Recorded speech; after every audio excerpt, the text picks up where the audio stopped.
my third day in Lahore, I kicked off my morning by immersing myself in the rich tradition of Pelwani, a style of wrestling deeply rooted in Punjab. This unique form of wrestling has a fascinating history that traces back to the 16th century when the Mughals, hailing from Central Asia and of Turco-Mongol descent, conquered Punjab and mixed Persian wrestling with local martial traditions. Wrestlers typically embark on their formal training journey during their teenage years. The rigorous training day starts at the break of dawn, capitalizing on the cooler temperatures. It encompasses a variety of activities, including running, exercises, weightlifting, and adhering to a specific diet regimen. In Pakistan, the diet of most wrestlers revolves around three main ingredients: milk, clarified butter, and ground almonds. South Asian wrestlers hone their skills and engage in competition on natural dirt floors. The wrestling training was truly impressive, and the wrestlers themselves were incredibly friendly. Some even exchanged their WhatsApp contacts with me and graciously allowed me to take pictures of them.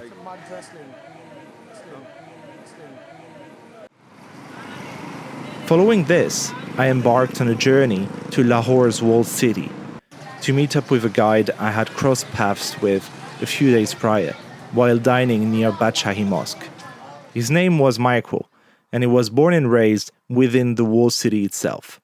Michael had previously worked as a guide for the Alliance Française and had entertained me with stories of hidden gems known only by the locals within the old city.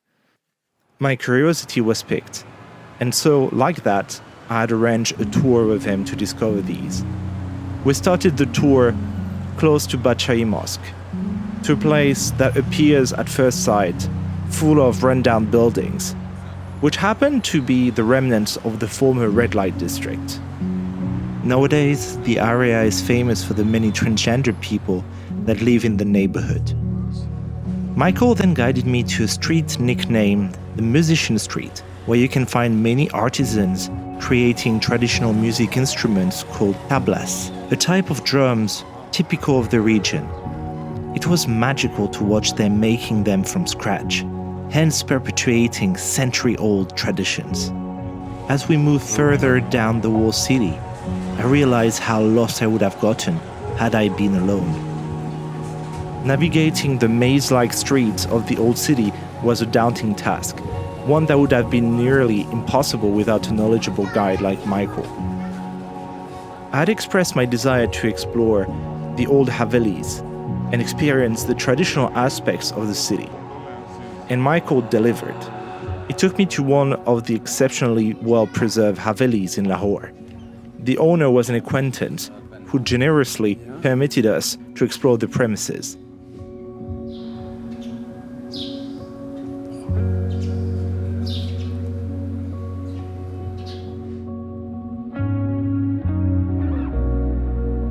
This Haveli was renowned, with the local art university often sending students here to study traditional Mughal architecture and art.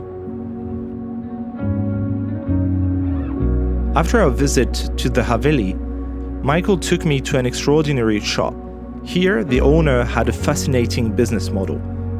He acquired architectural and artistic treasures salvaged from old Havelis that had been demolished.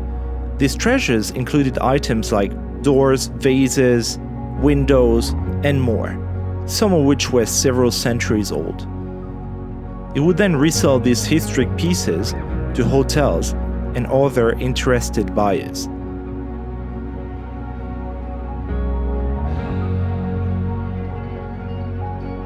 Stepping into this shop felt like entering Alibaba's cave, with its incredible collection of priceless treasures, steeped in history and craftsmanship.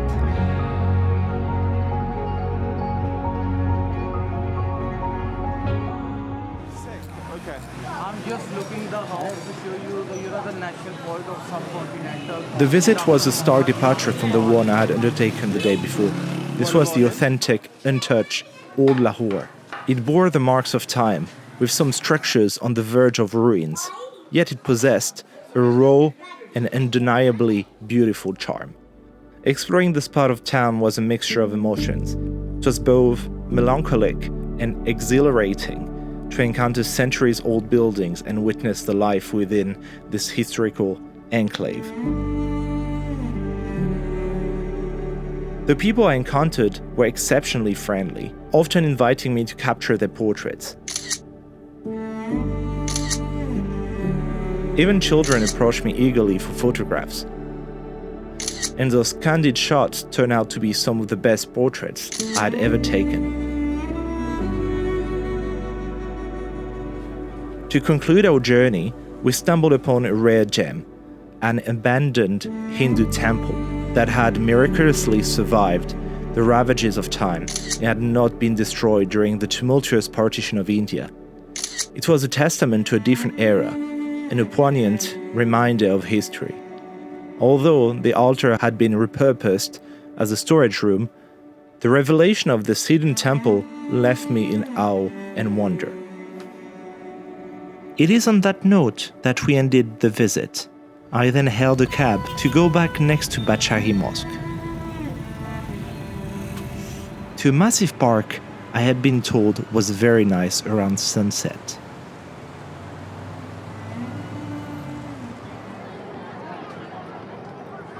So right now I'm in the big park next to the large mosque, Masai Mosque, where you can see part of Lahore Fort, and it's quite busy today. I think it's because it's Sunday, but I mean, it may just be every day like this. In any case, the vibe is very nice, very relaxed, so it's quite cool. And I'm gonna see another thing called the minar-e-pakistan. That is supposed to be a famous landmark of Lahore, which is located in the park. So let me show you that. The minar-e-Pakistan, literally Tower of Pakistan, is considered the national emblem of Pakistan and an expression of post-colonial national identity. The tower was built between 1960 and 1968 on the site where the All India Muslim League made the first official call for a separate and independent homeland for the Muslims of British India. The blend of Mughal and modern architecture was very pretty, but not as impressive as the neighboring Bachahi Mosque or Lahore Fort, which were even more beautiful to me under the declining sun. The photographer in me couldn't pass the chance to take pictures of the mosque at night. As we were only a few days away from Ramadan and a Sunday, the area around the mosque was still very crowded, despite the late hour. A small price to pay to admire the magnificent mosque at night. I managed to get the mosque at the sunset, more or less. I mean, a little bit after, but anyways, there was so much pollution that you couldn't see the sunset. And I would say it really comes to life during the night because it's just beautiful when it's lighting up like this. And the atmosphere is very calm, very nice. You get the muezzin who is calling for prayer also, which adds up to the whole mystical kind of feeling of the place. So yeah, I would recommend.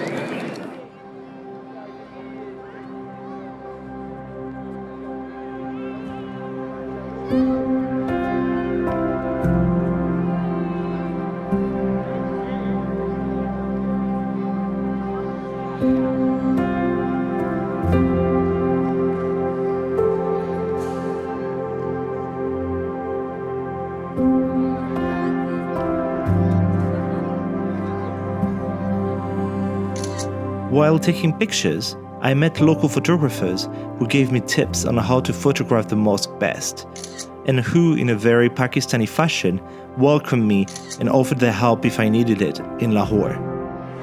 Then, after a while, I went back to Food Street to get dinner. I could have ended what had already been a very busy day here.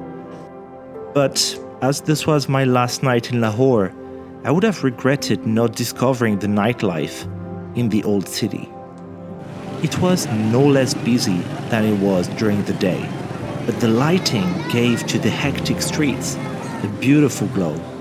The old city really is the beating heart of Lahore and transported me to what felt like a different place and time altogether.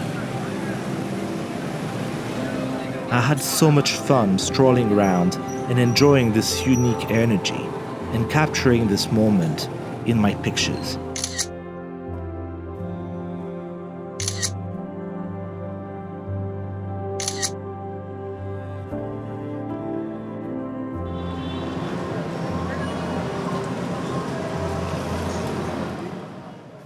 The next day was very uneventful.